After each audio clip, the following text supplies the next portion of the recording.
We're going to go ahead and move into our keynote a little bit early, not too early. We're going to be talking about gender and technology, and we have two really fabulous speakers, Khaitsa, Wasiyo, and please correct me if I am mispronouncing your name, because I probably am, and Juliana Hooks. Are you there, and can you hear me? Yes, I am. Okay. How are you? Wonderful. Thank you so much for joining us, and thank you for coming on a little bit early. I'm going to go through quickly and just read your little biographical introduction for both of you, and then we'll get started. How does that sound? Perfect. Okay, great. So I'm going to put you on mute for just 1 second. Okay, so our next two speakers are going to be doing this presentation about gender and technology together. Again, I'm sure I'm mispronouncing your name, so I'm so sorry about that, but Khaitsa Wasiyo is an international expert in adult learning, instructional technology, and media and leadership. Her corporate experience includes web development, content management, faculty development, and she is often sought after as a speaker and author on far-ranging topics such as technology, knowledge accessibility, and project management. Wasiyo completed her doctorate in education in adult learning and organizational leadership at Columbia University, and she has a master's in instructional technology and media from Columbia as well. Her Bachelor of Science in Engineering is from Tufts University. Joining her today is Juliana Hooks. Juliana is an experienced project manager who's worked in product development, ed tech, and digital publishing. She's committed to creating more efficient and effective user experiences for government and public interaction, specifically through creating interfaces utilizing both qualitative and quantitative research methodologies.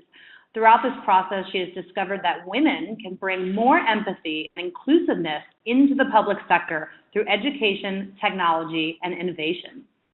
Juliana has researched technology and education in society from various perspectives, ranging from ed-tech product development to usability. She completed her master's in computer and education from Columbia University's Teachers College and holds a bachelor's degree in history from Manhattanville College. So we warmly welcome them today and are very excited to hear their presentation on gender and technology. So why don't you guys go ahead and take it away and talk us through your very exciting topic. Thank you very much for that introduction. Juliana and I are very pleased to be here with you. We very much believe in the mission of this conference, and we're just happy to share our experiences and to also answer any questions that come up. Would you like me to share the presentation, or do you want to do that on your end? We don't actually have a presentation from you, so you can either email it to us and we can send that up there really quickly, or I can see if I can have you share the screen. Oh, that's what I thought I was going to do. Okay. All right, I can email. If you want to do that really fast, we can make that happen. Okay. Do you have it? I don't know. I think you do. Also check is Juliana can speak? Can we also hear her?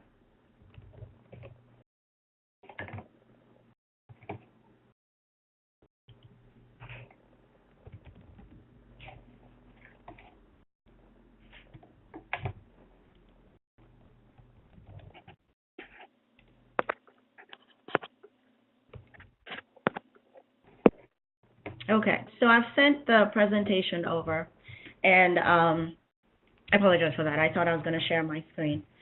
So gender and technology, that's like a very hot topic. I didn't even know where we would in terms of addressing that.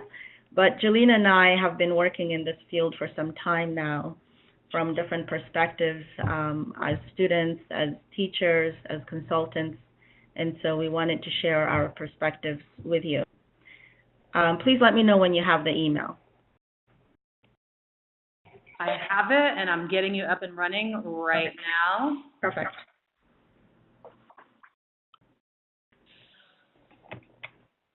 So we're going to look at, first of all, what do these terms mean? When you hear gender, when you hear technology, what does it mean? And then we're going to look at, statistically, what's really happening now, based on an article from the New York Times.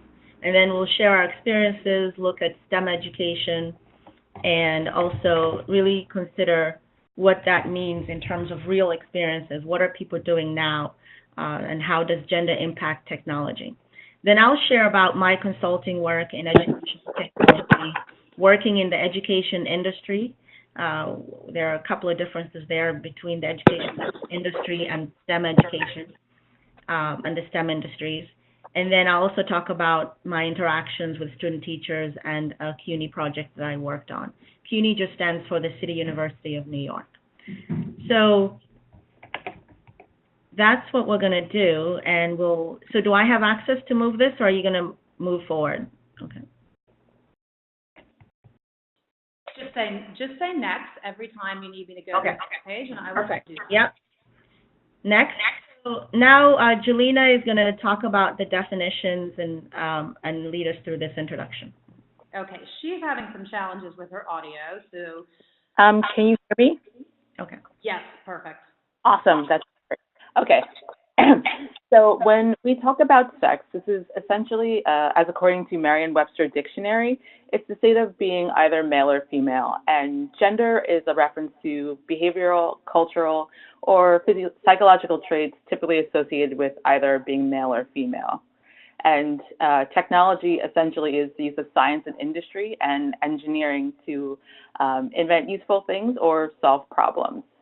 Next. And so that brings us into gender mainstreaming. Essentially, it's a look at gender equality between men and women with regard to equal rights, responsibilities, and opportunities. And essentially, this can be seen as a human rights issue and a precondition for sustainable people-centered development. Next. And so that brings us essentially into what's really happening with women in technology.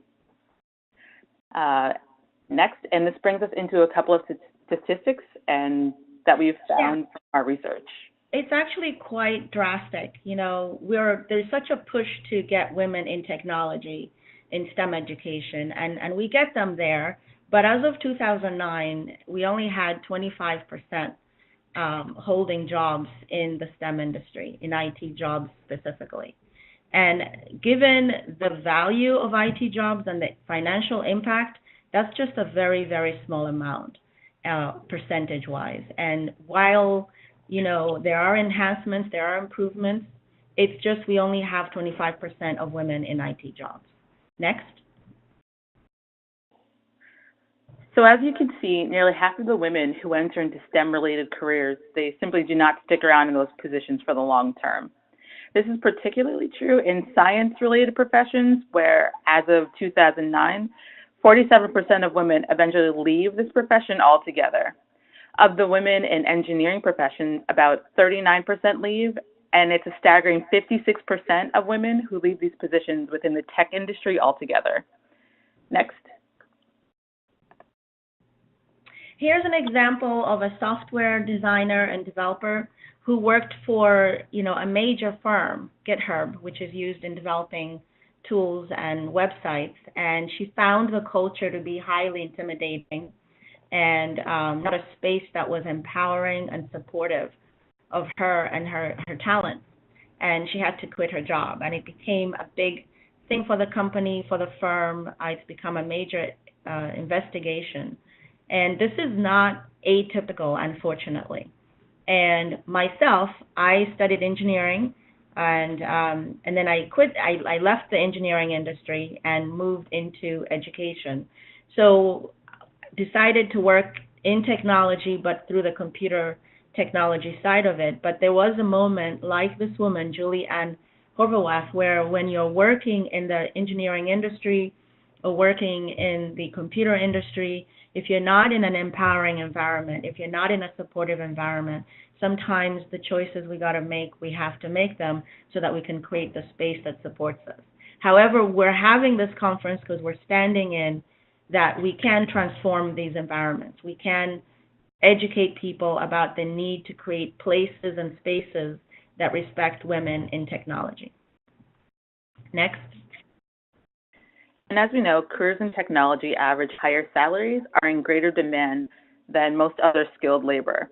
It's projected that by 2024, there will be just over 1 million computing-related positions available. And it's also projected that only 41% of these positions will be held by people with a U.S. bachelor's degree. With that in mind, women, and particularly women of color, are visibly absent from the tech industry and innovation. As of 2015, roughly 25% of tech workforce were women. And of that 25%, less than 10% of those women were women of color, with just 5% being Asian, 3% Black, and 1% Hispanic. What accounts for this lack of diversity may be attributed to the ineffective leadership models within the tech industry itself. With a highly homogenized work culture, it is imperative that the industry, as well as schools and private organizations, increase racial and gender diversity within STEM fields in education. Next. So, as a former EdTech developer and researcher, I now work in essentially developing computer systems for the U.S. government. And this was a personal choice for me to make this decision to leave the education field and work in government, because it was my desire to essentially do more good through human-computer interactions and benefit both the public and private sectors. So when I was a kid, I loved Star Trek, and I loved to watch a television show called Reboot, and it really created a sense of love and essentially obsession with space and technology for me. And so as my father was a computer engineer, I watched him do his job, and eventually he handed me a screwdriver, and I never looked back. Next. So unlike other girls, I didn't need much of a push in order to get into mathematics and STEM education as a child. And according to the White House Office of Science and Tech Policy, within the United States alone, there'll be over about 2.4 million unfilled STEM jobs. And STEM employment gap is even further compounded by persistent diversity challenges for women and minorities who basically lack representation. So attracting girls to typically male fields of study and vice versa needs to start both early in school and at home. So the question is, why should women enter STEM fields? And as we've seen, the earning potential for these careers is staggering as opposed to non-STEM fields.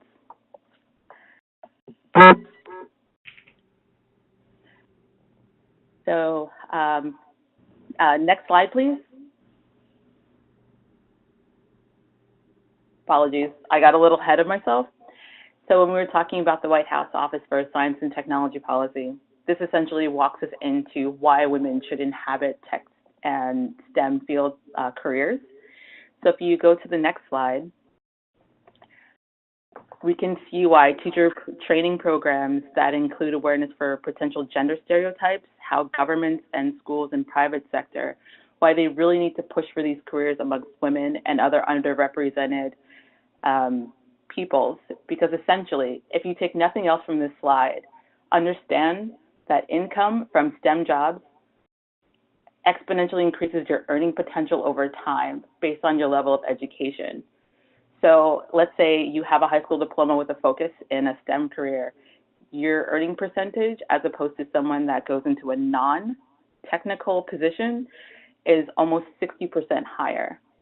And as you increasingly go in education, if you look at a graduate degree, for someone that has a STEM degree, they earn on average roughly over $40 an hour, which essentially translates into a little over $80,000 a year. And that would give you a 12% increase over someone that goes into a non-STEM related career. Next slide. And as a result of this, I'd like to take a moment and really look at different programs that are essential for girls and young women to really stay within the STEM pipeline so that they can occupy these positions and really empower not only themselves, but their families and society. So if you look at this, you have the Center for STEM Education for Girls. And essentially, their job, their goal, and their mission is to really develop think tanks and school programs targeted at getting girls into math and science and technology programs at an early age so that they can continue studying these exact same ideas and prepare themselves for STEM jobs and greater success later on in life. And so if you look at this one particular program, one conference that they initiated is a summer STEM conference for girls for education, and it also provides teachers with the tools that they need within their workshops to really promote STEM and mathematical understanding for their female students. Next slide. And addressing not only the gender gap, but also the racial divide within technical and STEM fields. Black Girls Code, which was launched in April of 2011, really works through community outreach programs such as workshops, after-school programs, and really introduces underprivileged girls to basic programming skills and languages such as Scratch and Ruby on Rails. And as of 2013, they've really expanded their base from outside of the New York City area to encompass the Bay Area, Chicago, Atlanta, and even Johannesburg in South Africa, and really seeks to empower young women who otherwise would not have a chance to get into STEM education or STEM fields, and really filter them in front of tech companies such as Google, Verizon, Adobe, Bloomberg, Oracle, and Texas Instruments. And so Google actually gave space to this exact program within the Google building in the New York City office area, and they really foster mentorships and applicable learning to African American girls within the program. Next. Thank you, Juliana. As I was listening to you speak, I was thinking about my own journey in learning as an engineering student and remembering why I got into engineering, and thought of my father. My father was an electrical engineer, and like you, he was always, building things around the house, and I was curious about what he was doing, and so when it came time years later to decide on a major, I went into engineering. And I was looking at the stats and seeing that, yes, while there are less women in engineering or in IT jobs, like the stats show, I also left to start my own company. I wanted to work in educational technology, so I started a company called Learn Tech Teach, and that's what I've been doing, and it allows me to connect and do work in technology, but not necessarily from an engineering perspective. But the engineering training was profound. It has grounded me in understanding how things work and in thinking logically and being a problem solver. So I really appreciate the training I had, and I encourage and stand for many more women to go study engineering or STEM studies and to really explore what those resources have to offer, and certainly then switch to other areas as time comes upon them or as is necessary. So now I'm a college professor and an educational consultant, and I've been teaching and learning with technology at Manhattan College. And what fascinated me over years and semesters of teaching this class is students would come in and it would be only about 2 or 3 men. So most of the students are women.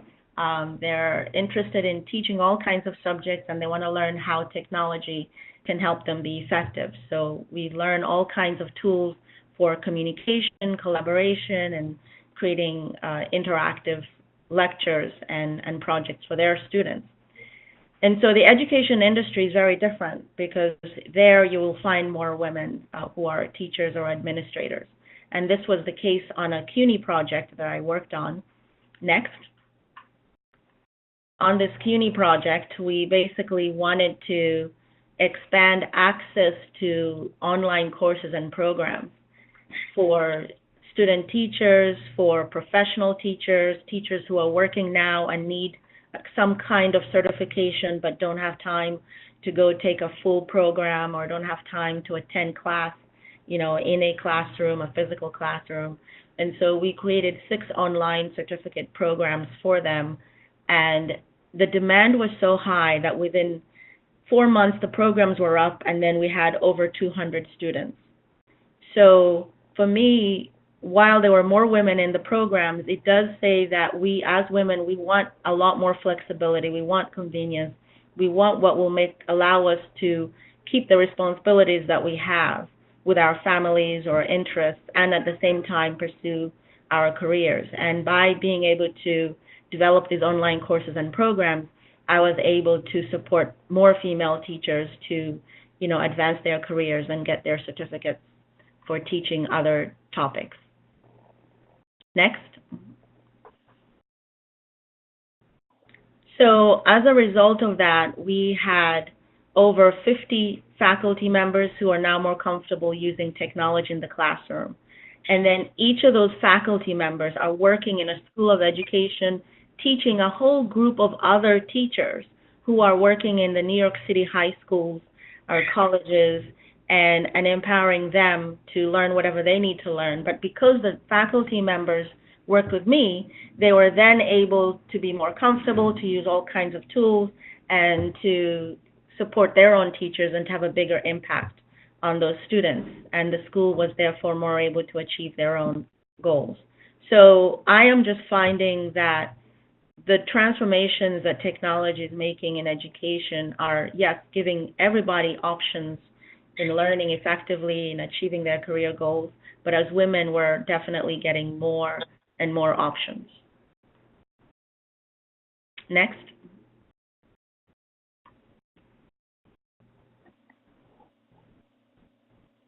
So we have a few things to consider, and Juliana, are you there? Yep. Yep, these are questions you wanted to pose. So this is open to discussion for all, and we just really wanted to get everyone thinking and talking about exactly in what ways can we retain girls in the tech pipeline in K-12 through college. Does anybody have an idea? Maybe we can read all 3 slides and see, or what would you like to do? Right. And so with that, think about any gender norms or stereotypes that could potentially keep young women from pursuing STEM fields. And after they enter these STEM fields, what role do they as scientists and in tech companies play within society? And what role should or do women and men play in policy and implementation when it comes to gender, technology, and society?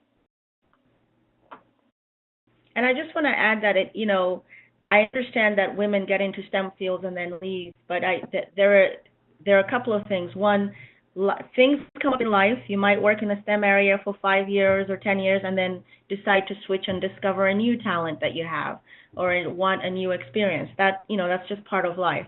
The other thing that we're also looking at is that when you do go in STEM fields, there are resources available to support you in being successful.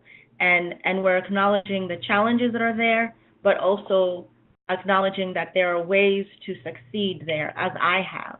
I worked in the engineering industry for some time, and then I switched to educational technology. So follow your passion, explore, and STEM and engineering really do create a strong foundation for anything you want to do. Well said. And for me personally, I went from working in the humanities, and then I segued into ed tech, and that brought me into my current position.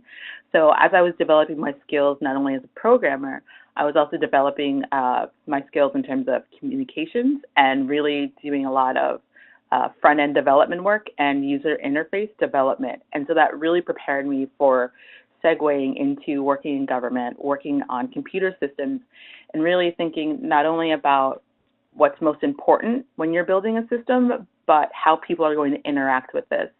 And so having a strong background in education has really helped me in my current position in terms of thinking about the end user more than just the data and the information. And so no matter where you start, there are always ways to prepare yourself for a career in technology. And then it's just a matter of finding like-minded people and creating support networks for each other. And that was one thing that I really took into consideration when I moved into a more technical field, as opposed to working more so from an educational perspective. Mm-hmm. Next.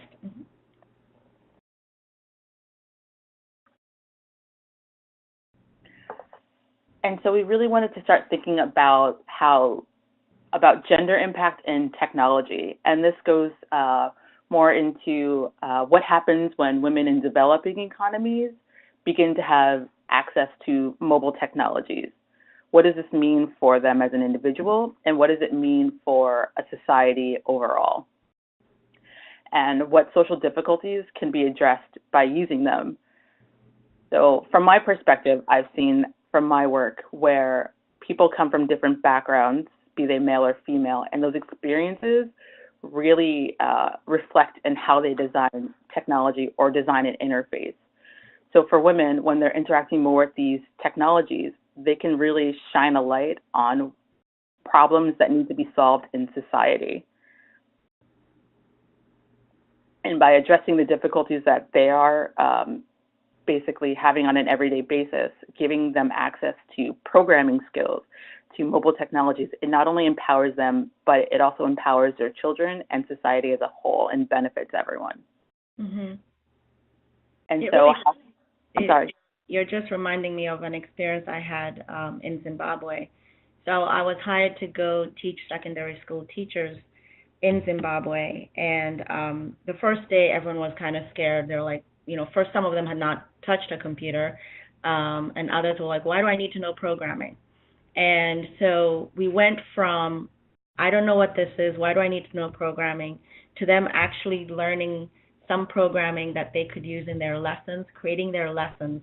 And at the end of the program, of the teaching experience, seeing them get their certificates and seeing how happy they were, seeing how proud they were of themselves.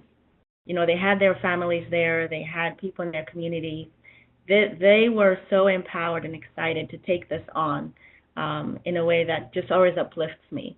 Because they always start from, I don't know why I need this, and it ends up being, wow, I can do X, Y, Z with this, make a difference to my family or to my community. So thank you for saying that.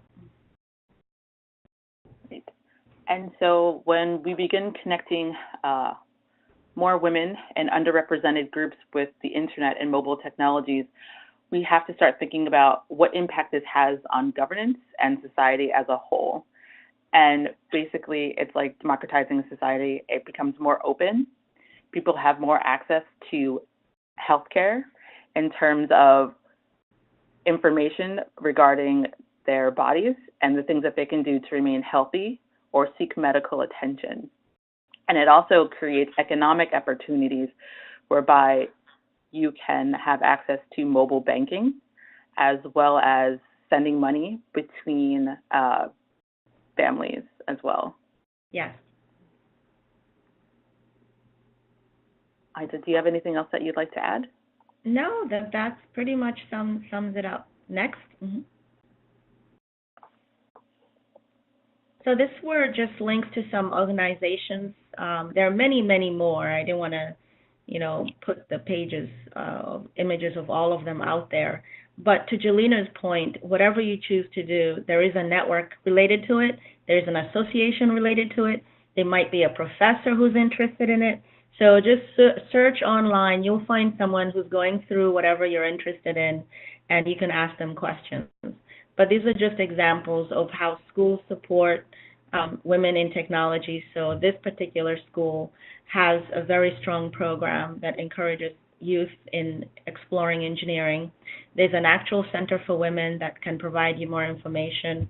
And the stats that we mentioned about the movement of women from IT jobs or to the different areas of whether it's starting a business or doing something else, all that was acquired from the National Center for Women and Information Technology. So there are many resources out there. Just keep looking and you'll find them.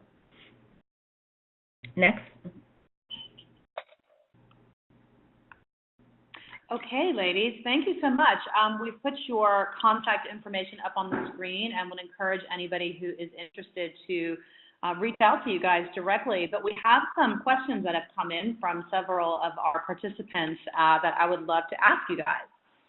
Okay. So here is our first question. What recommendations do you have for parents for getting young girls into STEM at an early age? I'll take that one. My suggestion would be there are several, there's one website that I'm very fond of. It's called The Bug Chicks. So there are two women from Texas. They now live in Portland, and they run a website, and they do lots of speeches in terms of getting kids into entomology. And so when you start looking for resources for young children, it makes it fun. Science and mathematics, it's interactive. And so if you can find an after-school program or even talk to someone within your children's schools about creating more STEM and mathematic opportunities within the school, that works as well.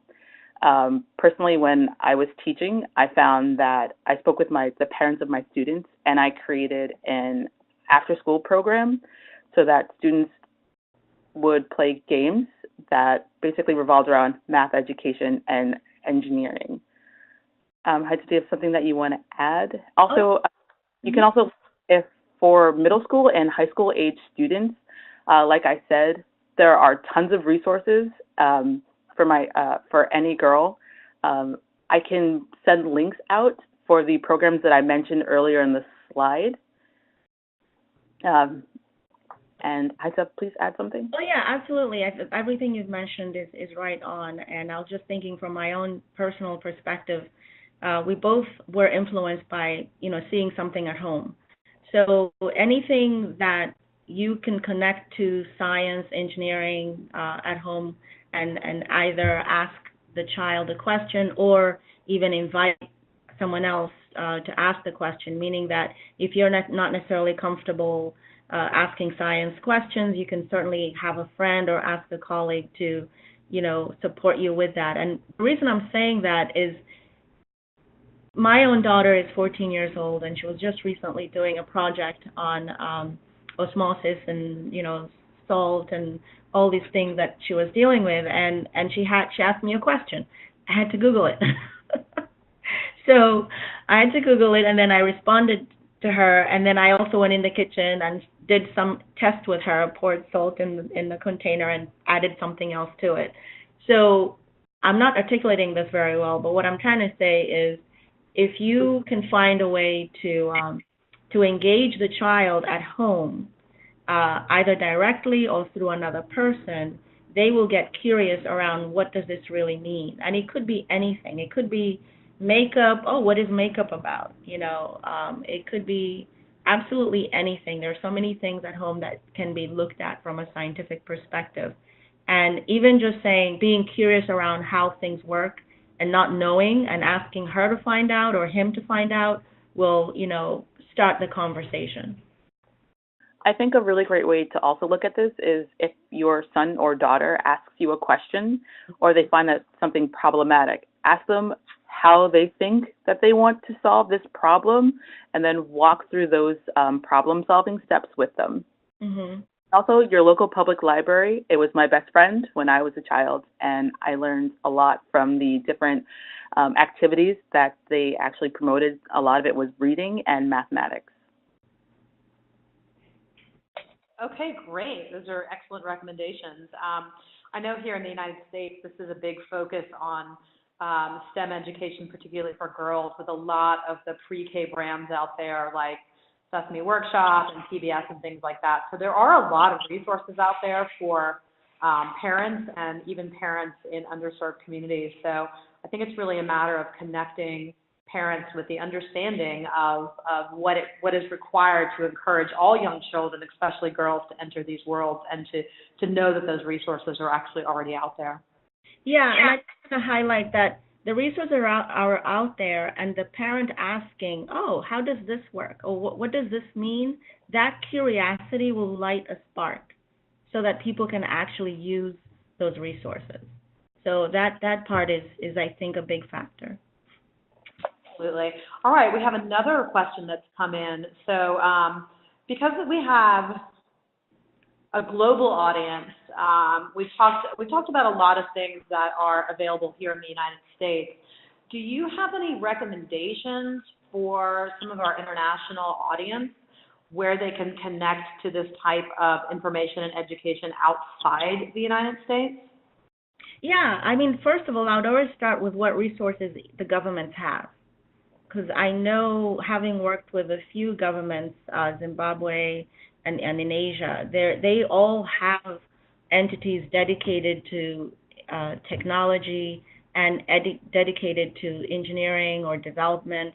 And so I would start with the Ministry of Education, a Ministry of Technology, or a Ministry of Information and Communication Technology. And then, as Juliana mentioned, the libraries will have resources as well. Okay, great. That's really helpful. One other question that's come in is whether or not you have any information or data that talks about sort of not necessarily why it's good for women to get in technology because it helps women, but how women are bringing skills to technology that expand the abilities of creativity and creation and innovation and things like that. Do you have any interesting stories or anecdotes about how women are important to science because of what they bring to the table as women? Yeah, we were just talking about this. Go ahead, Juliana. I would say that if you just, regardless of gender, I would say that if you look at previous female scientists, Marie Curie, she was someone that brought something to the scientific community despite the fact that she was a woman, or not because she was a woman, but because she was an intellectual in and of itself. So I think that I understand the question, but I think that when we look at women in STEM and in other fields, mathematics, and even the arts, I think that our background, what you bring to the table, what you brought from childhood, from adolescence, that is essentially who you are, and that's what you bring to the table as an individual. I would say that from my own personal experiences, I find that in my own design work, I find that because I am a woman or because I am a minority, I think about how people that are generally not considered as the majority, how an unintended consequence of what I'm designing. So if I'm looking at a landscape, is this designed with people with disabilities in mind? It can be designed beautifully, but if it's not handicap accessible, if there's no wheelchair ramp, if there's no elevator, who are you really designing for? And I think that as women, we generally tend to think of others before ourselves. And so that, again, brings a lot of empathy into the design scape and who you're designing for. So if you're looking at creating a health initiative, how am I going to reach this audience? How is this going to benefit society as a whole, as opposed to simply creating for the sake of like knowledge for the sake of knowledge? It's more like knowledge for the sake of uplifting others. Yeah, I mean, I'm thinking about your question, and yes, I am present to in the interactions I've had.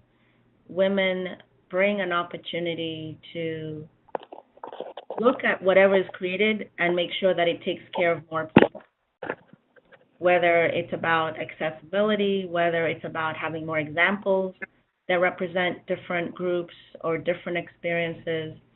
I'm just seeing that there is always a consideration of, oh, are we thinking of this from this point of view, or are we including that group? Are we, making this useful for everybody? So women's presence in STEM really expands the conversation and impact.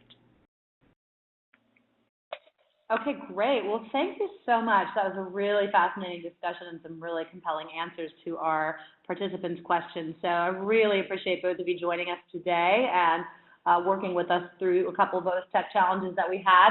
I take full responsibility for those tech challenges. So thank you, Mary and Kristen. It's been amazing to have this opportunity. Wonderful. Well, we really thank both of you. We're going to share the recording of this session so many more people can listen to it. But we're going to go ahead and move on to our last speaker at this point before we end the day. So thank you so much. And we'll be talking with you both soon. Thank you. Thank you.